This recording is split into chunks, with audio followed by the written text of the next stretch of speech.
බොරුව වපුරන පචවාහිනී කීපයක් දැන් කියනවලු සජිත් ප්‍රේමදාස කොන්දේසි වලට යටත් උනායි කියලා. පචවාහිනියකට උවමනාවක් තියෙනවා. ජනාධිපති ලව්වා හිරගෙදර ඉන්න මිනිස්සෙක්ව එළියට ගන්න. ඒක තමයි මට බඩ ගහන්නේ. ඒක තමයි මට නිර්දය ලෙස විවේචනය කරන්නේ. මිත්‍රවරුනි, මොනම හේතුවකටවත් මේ සජිත් ප්‍රේමදාස ආත්ම ගරුත්වය, මගේ ආත්මය, මගේ දෙමව්පියන්ගේ ආත්මය මොනම දවසකවත් පාවා දෙන්නේ නැtei කියලා මම කියන්න කැමතියි. අර කුඩු විකුණපු කුඩු දුමියවත් මේ රිලීස් කරා. අද ඒ නාලිකාව රෙදි ගලවගෙන කඩේ යනවා. විජේ කුමාර තුංගයන් අහිමි වීමෙන් මන් දෙරණ හිරු. ඔයි.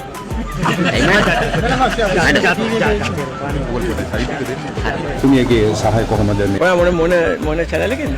අපි channel කිහිපයක්. කිහිපයක් කරනවනේ අහිරු. අනිත් එක මොකද්ද? දෙරණ. කොට කොහෙන්ද? අපි මීඩියා. මොන මීඩියාද? අපි රූපాయని හිරු දෙරණ අපෝ මහින්දගෙන් ගිහලා සභාවේ බොර අයින ගෙන්නන්න හදනවා. ඒක සම්බන්ධව මේ ඔයගොල්ලෝ පිස්සු දායිසේ මේ වගේ තරක මේ දේශපාලනේ කතා කරන්නේ. खत्म. मणि मणि में घटो पे bye bye tata goodbye गया. මේ මොහොත වෙන විට රටේ ජනතාවට සත්‍ය තොරතුරු දැනගැනීමේ අයිතිය ඉවත් කරන්නට, රට තුල පොලිස් රාජ්‍යයක් නිර්මාණය කරන්නට වත්මන් රජයේ කටයුතු කිරීම බරපතල කාරණා. බොරුව වපුරන පචවාහිනී කීපයක් දැන් කියනවලු සජිත් ප්‍රේමදාස කොන්දේසි වලට යටත් උනායි කියලා. පචවාහිනියකට උවමනාවක් තියෙනවා. ජනාධිපති ලව්වා හිරගෙදර ඉන්න මිනිස්සෙක්ව එළියට ගන්න. ඒක තමයි මට බඩ ගහන්නේ. ඒක තමයි මට නිර්දය ලෙස විවේචනය කරන්නේ. මිත්‍රවරුනි, මොනම හේතුවකටවත් මේ සජිත් ප්‍රේමදාස ආත්ම ගරුත්වය, මගේ ආත්මය, මගේ දෙමව්පියන්ගේ ආත්මය මොනම දවසකවත් පාවා දෙන්නේ නැtei කියලා මම කියන්න කැමතියි.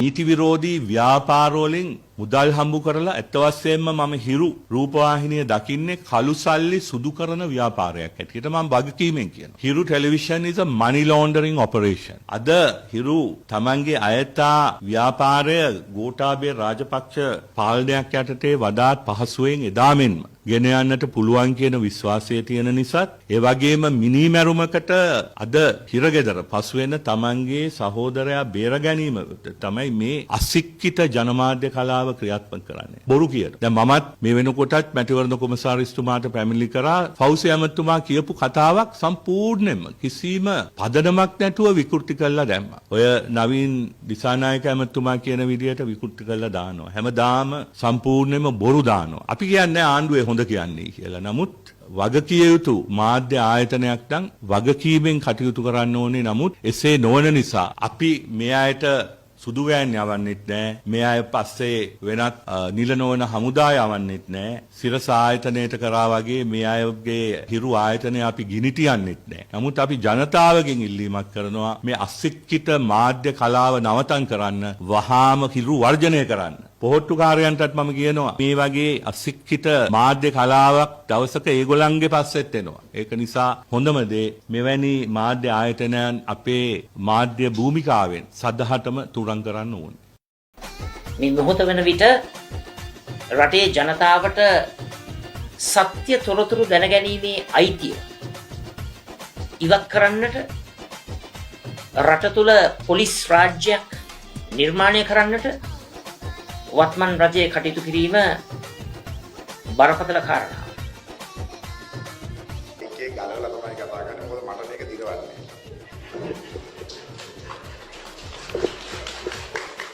අලි මේ ගලවන්නේ කොහොමද බං? මේ මොකක්ද? යටින් එල්ලිලා ඉන්නේ. ඒකට හේතුව මේ ලංකාව අද මේ තත්ත්වයටපත් කරන්න මේ ලංකාවේ මිනිසුන්ට පැත්ත ගියත් ඇත්ත කිව්වට අමූලික බොරු කරලා මිනිසුන්ව රවට්ටපු ප්‍රධාන හවුල්කාරයෙක් තමයි මේ මිනිහ. සත්‍ය තොරතුරු දැනගැනීමේ අයිතිය අම්මගේ රෙද්ද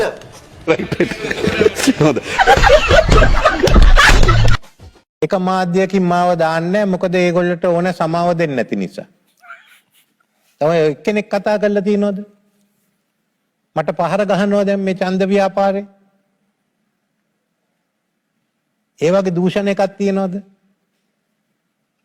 ශ්‍රේෂ්ඨ අධිකරණයට විරුද්ධව ගිහින් මට වැඩ කරන්න කියනවා. එක අපේක්ෂකයෙක් පොරොන්දුව දීලා තියෙනවා. කියන්නේ හොර වැඩක් කරන්න මට කියන්නේ සමාවක් දෙන්න. අප මේ සම්බන්ධයෙන් සමගි ජනබල වේග පාර්ලිමේන්තු මන්ත්‍රී බියාරි වංශ මහතාගෙන් විමසීමක් කළ අතර එහිදී ඔහු එය තහවුරු කළා. එයාට යන්න ගන්නතු මේ මම තමයි මම මේ අරගෙන ගියේ. එයාට ගහලා ඔයා බයික් එක දාලා දුවලා. අදාළ පොලිස් කොස්තාපල්වරයා මේ වන විට ප්‍රතිකාර ලැබීමෙන් අනතුරුව රෝහලින් පිටව ගොස් තිබෙනවා. පොලිස් මාධ්‍ය ප්‍රකාශක සහකාර police Adhikari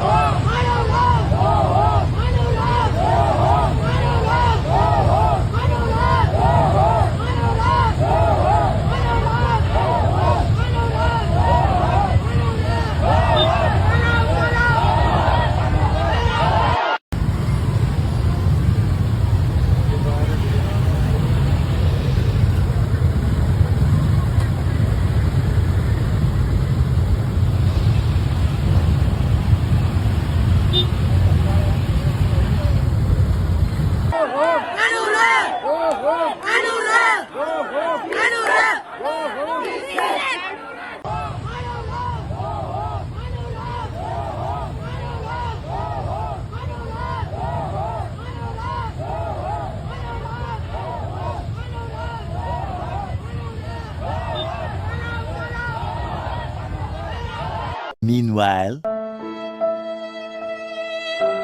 a few moments later, a little longer than a few minutes later, 1 million zillion jillion dillion cotillion times later.